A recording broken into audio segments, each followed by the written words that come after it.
A villain needs 4 unique traits to be a genius. Sometimes they have just 1 or 2 and still crack the genius level. However, on rare occasions, you get those that have all 4. These are the dime a dozen kind, and they usually appear every few decades. But before we meet that one villain that has all 4 traits, and the one that doesn't even have 1, let's find out what the first trait is and who embodies it better than anyone else. The Chess Master. In one of the creepiest beginnings to an animated movie, a hand built from sharp needles stitches together a small doll. It then carefully adds blue hair, button eyes, and other details. When the work is finished, the hand pushes the doll out through an open window. By the time we see those needle-like hands again, a young girl's life is in absolute danger. The owner of the hands is called the beldam, or the other mother, and she is what we call a chess master, a kind of villain who uses psychology to understand human nature before attacking. Chess masters treat every character and event as a piece on a board, often being several steps ahead of the hero. You see, every chess game starts with development, rather than outright attack.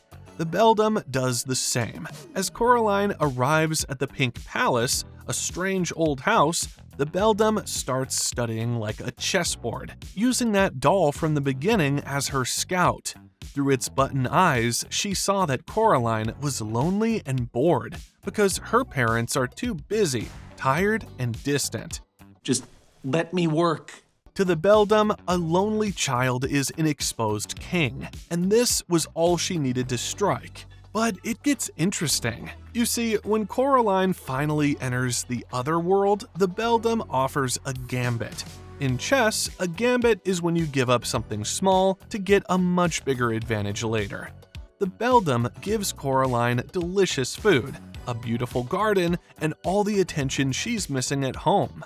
I'm your other mother, silly. Now go tell your other father that supper's ready. The other mother was basically sacrificing a little bit of her magic to lure Coraline deep into the center of the board. She even creates other Wybie and the other father as her own pawns.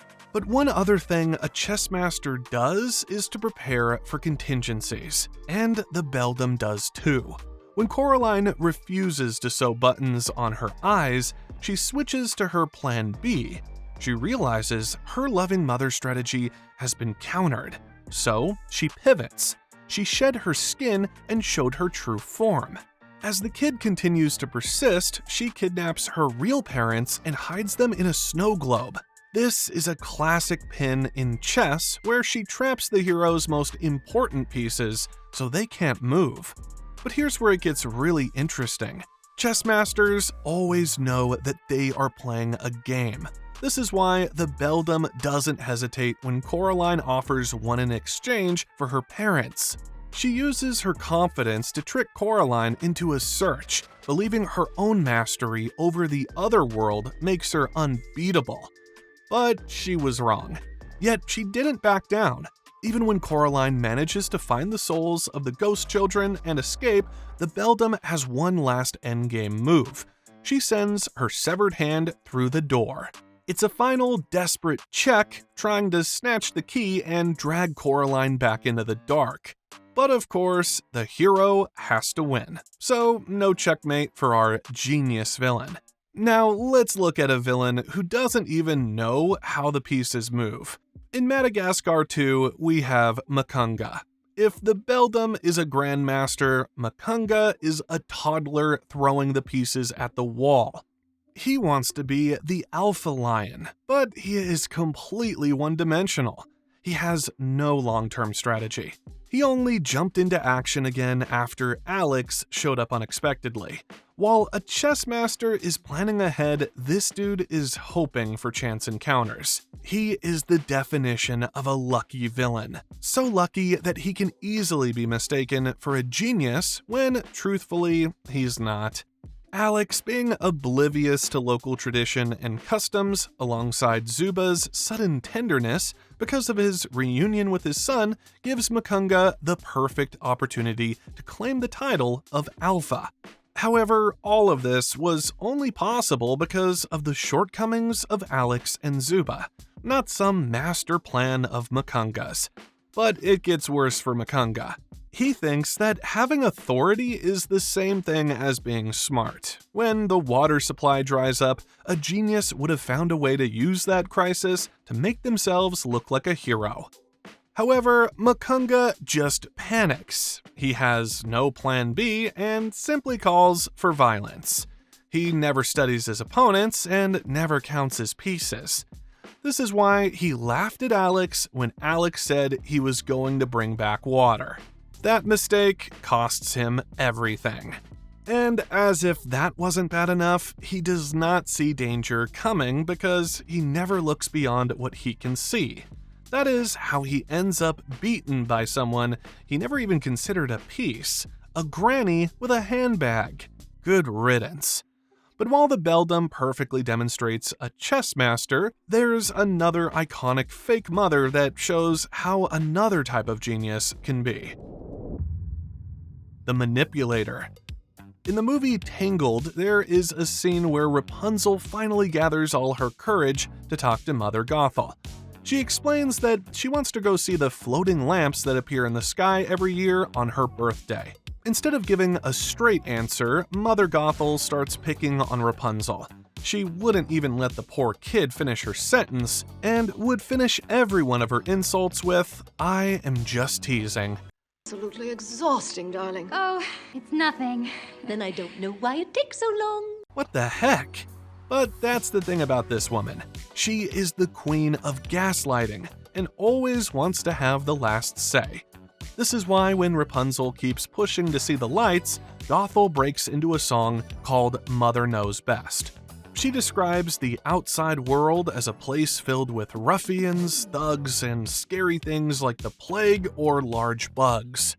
She tells Rapunzel she is too fragile, too gullible, and even a bit chubby to survive out there. You think I'm not strong enough to handle myself out there. Darling, I know you're not strong enough to handle yourself out. By the time the song ends, Rapunzel is so afraid and unsure of herself that she promises never to ask to leave the tower again.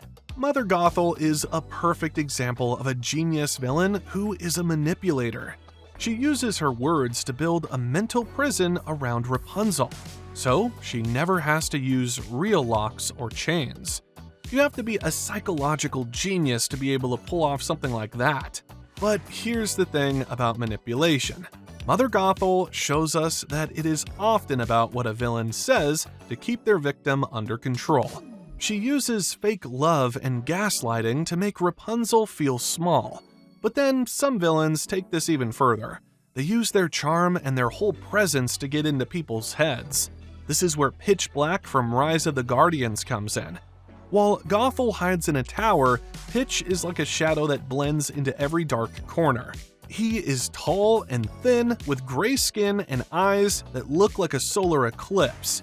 He understands that a genius villain knows that how they dress determines how they are addressed. So he wears long, flowing black robes that make him look like a scary king of the shadows, and doesn't need to scream to be scary.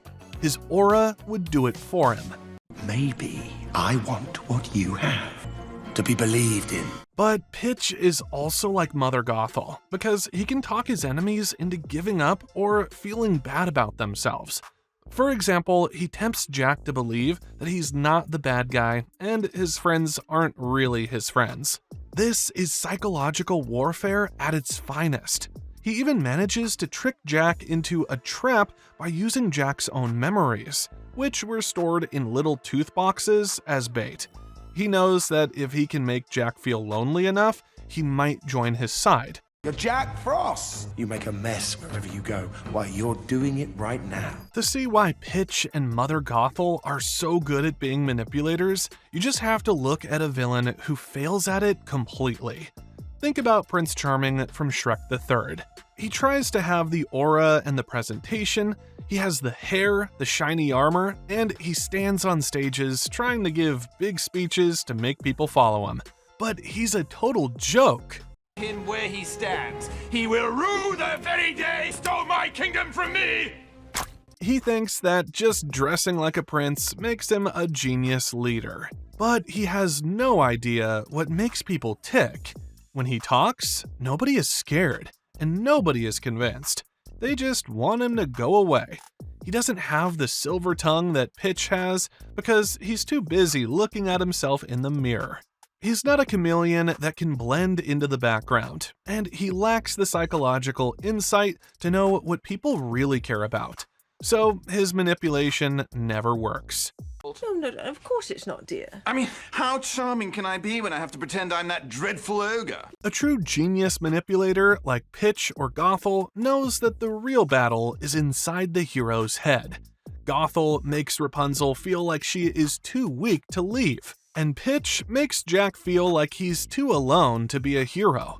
They want the hero to look at them and say, "You're right, I am nothing without you." But while a manipulator finds the perfect word to make the hero's whole world fall apart, this next type of genius villain does not care at all about the hero's mind. This is because they are more fixated on something else, something truly dark. The Believer. We all know that high school can be a very boring place for a genius. Every day they sit at their desk, stare out the window, and watch the same gray world go by every bloody time.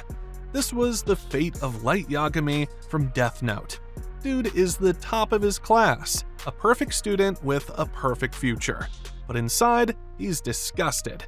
He looks at the news and sees nothing but crime and people hurting each other. To him, the world is rotten and needs to be fixed. Then, one day, he finds it, a plain black notebook lying on the grass. He picks it up, opens it, and reads the first rule. The human whose name is written in this note shall die. Now, a normal person might be scared. A bad villain might use it to get revenge on a teacher. But this boy is different. He goes home, sits in his room, and starts to experiment. He realizes that with a pen and a name, he has the power of life and death in his hands. And quickly, he feels a strange sense of duty. At first, I wrote the names of the worst criminals I could think of, like I was cleaning up the world, one name at a time. He decides right then and there that he is the only person smart enough and pure enough to bear the burden of fixing the world. He decides he will become a god. This is Light Yagami, and he is the ultimate definition of a believer. Kira has become law in the world we now live. He's the one who's maintaining order. A believer is a special kind of genius villain. They are usually driven by a cold, logical vision of a greater good. Light doesn't think he's a bad guy. In his mind, he's a doctor cutting out a sickness. He truly believes that if he can just eliminate the vermin from the earth, he will create a paradise. The scary thing about a believer is that they have an answer for everything. Light says, if I don't do it, who will? He feels a burden of intellectual superiority, looking at the rest of humanity as if they are sheep who need to be led. Bro is a morally empty person with a notebook and a scary philosophy. That's why he's so hard to catch, because you're fighting a person and an idea. This belief is his engine, but here's the truth. His genius also lies in how he protects that mission using the skills of a chess master and even a manipulator. Think about how he plays the game. When the police start to close in, he hides in plain sight instead of just running away altogether. He knows his own father is leading the search, so he hacks into his father's computer without leaving a single trace. He even manages to trick the world's greatest detective, L, while sitting right in front of him.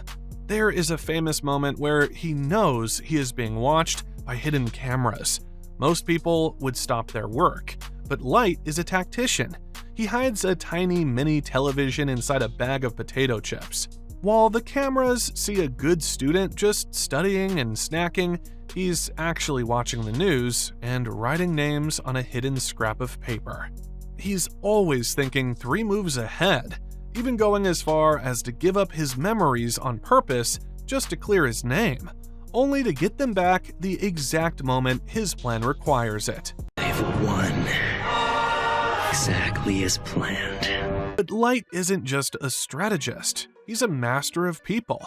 He's a manipulator who knows exactly how to use someone's heart against them. There was a woman named Naomi who was a brilliant investigator and a massive threat to his secret. Light used a conversation to stop her. He walked with her, acted like a friend, and used his father's reputation to make her feel safe. He waited until she was at her most emotional, grieving for someone she lost, and offered her a fake chance to help the case. The second she handed him her ID to join the team, the game was over. As if that wasn't bad enough, he used a girl named Misa who adored him as a literal tool for his new world. The guy just treats people like pieces on a board, all because he believes his goal is more important than anyone's life. Light Yagami is a genius because he combined his brain with a terrifyingly strong belief. He used the chess master's planning and the manipulator's tongue to serve his vision of being a god. He proved that the most dangerous person in the world is the one who is convinced they are doing the right thing. But then there's this other genius villain who is a perfect example of a believer like Light, except that she takes hers further. Her genius is rooted in something even more entertaining: the Master. If you wanted to get rid of a bunch of animals who have somehow managed to escape the authorities every single time, what would you do? The answer would be to get someone, a master who is so incredibly good at animal control that they have never failed before. Ladies and gentlemen, this is where a villain shows they are a genius through the mastery of their craft. In Madagascar 3, Capitaine Chantal Dubois is such a villain. She is quite possibly the greatest female villain in animation, and that isn't because she has some world-ending superpower, even though what she does is unimaginable. However, Sis is just that good at her job. Her introduction is pure genius. Her phone rings, and instead of running to answer it, she walks, calm, proud, and singing like she owns the air around her. That song choice also matters. Edith Piaf was a master of her craft, and Dubois knows it. That is real recognizing real. One master of the arts honoring another. It was even that same song she used to revive her henchmen, who were stuck in the hospital with broken bones and other severe injuries. Don't ask how that is possible. It's just Dubois' way, and she's good at anything. This includes the way she shows up. Her aura is so intense that in one scene, as she bursts through the dust, the shadows even make it look like she has devil horns. Seriously, how do you deal with that kind of fearlessness? But let's not forget her relentlessness. Sis would never give up her earthly mission of capturing animals. Since she was 7 years old, she has been practicing her craft, starting with flushing goldfish, punching a snake, and strangling a parrot. By the time she met Alex the lion, she has a perfect success rate. She is a predator who moves on all fours, sniffing the ground like a bloodhound. She can track animals through a city just by the scent they leave behind. Explosions do not scare her. When the penguins throw everything they have at her, she adapts on the fly. She jumps, slides, climbs, crashes through walls, and keeps moving. You think it's luck? Nope, it's simply practice turned into perfection. Hey, this lady's really starting to freak me out. But here's another incredible thing about Dubois. Her mastery is most obvious when she is at her lowest. After being arrested in Rome, the police think they have her trapped in a cell. The guards joke about the oldest tricks in the book, checking for pillows under the sheets or holes behind posters. But Dubois is way ahead of them. She drew a mirror on the wall with lipstick to make them look like fools. They thought she was under the bed, but she was inside the bed, cutting her way out the moment they jumped into a fake tunnel she led them toward. This secret tunnel is a dead end! Now that we've seen the Master, we have to ask, what happens when you find a villain who has every single trait we've talked about? What do you do when the chess master, the manipulator, the believer, and the master all live in the same person? This is where we meet our unicorn. A unicorn is a villain who has every single genius quality we've talked about. The strategy of a chess master, the silver tongue of a manipulator, the drive of a believer, and the skill of a master. Lord Shen is a perfect example of a unicorn. He's a chess master because he plays the long game of foresight. Years before he ever attacked the city, he tried to eliminate his competition before they could even grow up. The young lord set out to change his fate. He's also a solid manipulator, both by how he looks and what he says to his opponents. The only reason you're still alive is that I find your stupidity mildly amusing. His voice stays soft because he expects obedience, not resistance. Even in silence, he dominates the room. You feel that he has thought through every outcome, and that confidence alone unsettles everyone around him. Lord Shen moves with calm control, every step measured and every gesture precise. The white feathers, the red eyes, the sharp metal fans, all of it feels intentional. He presents himself like a ruler who already won, rather than someone chasing power. When he finally meets Po, he realizes the panda doesn't remember his past. So instead of just fighting him, Shen tries to manipulate him. He tells Po his parents didn't love him and that they abandoned him.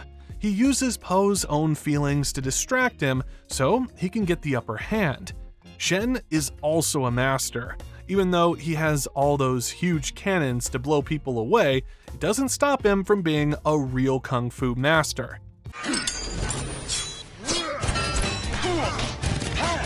Another thing the Peacock is a believer who thinks he is taking back what is rightfully his.